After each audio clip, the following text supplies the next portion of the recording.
Hello friends, it's Danielle Métis, scientist, health coach, and mom with Hashimoto's. I want to answer this question or this comment. Our friend here was diagnosed with Hashimoto's and hypothyroidism, and at the time the doctors said eliminating gluten would do nothing. So presumably she wants to know, is that true? No, it's not true, and for a couple of reasons. One, our friend here has Hashimoto's, which is an autoimmune condition, and we know that autoimmunity can actually trigger all kinds of inflammation in the body.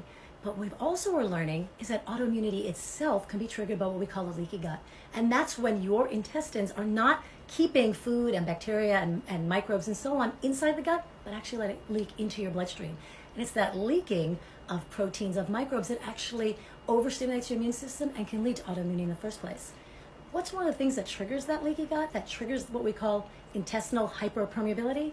Gluten. It is well known that gluten is one of the primary causes of leaky gut, particularly in people with autoimmunity. You do not have to have celiac, which is itself an autoimmune disease that has to do with gluten, to have sensitivity to gluten. So there's something called non-celiac gluten sensitivity.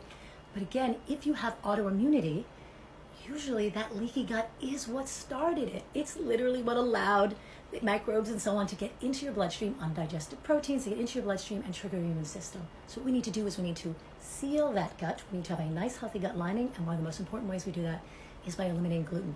Another thing we want to eliminate is dairy. Dairy and gluten, well-known triggers of leaky gut if you have autoimmunity. So that's one way that eliminating gluten is so important to seal leaky gut.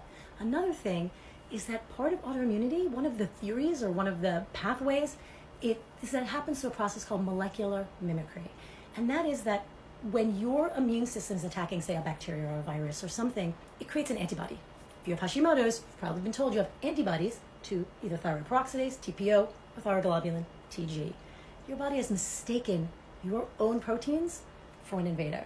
Well, a lot of times your own proteins can look a lot like other proteins, like the gluten protein.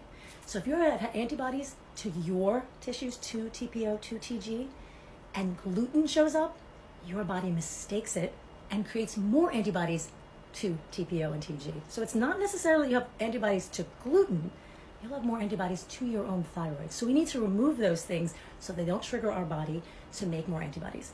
There's actually quite good research. There's also a lot of overlap between celiac and Hashimoto's, that people with Hashimoto's definitely feel better when they're gluten-free. There's actually a ton of research to support that. It's unfortunate that doctors aren't learning that. So my friends, I would absolutely recommend, if you've been diagnosed with any autoimmune condition, including Hashimoto's, gluten and dairy-free, that's one of the first steps you should take.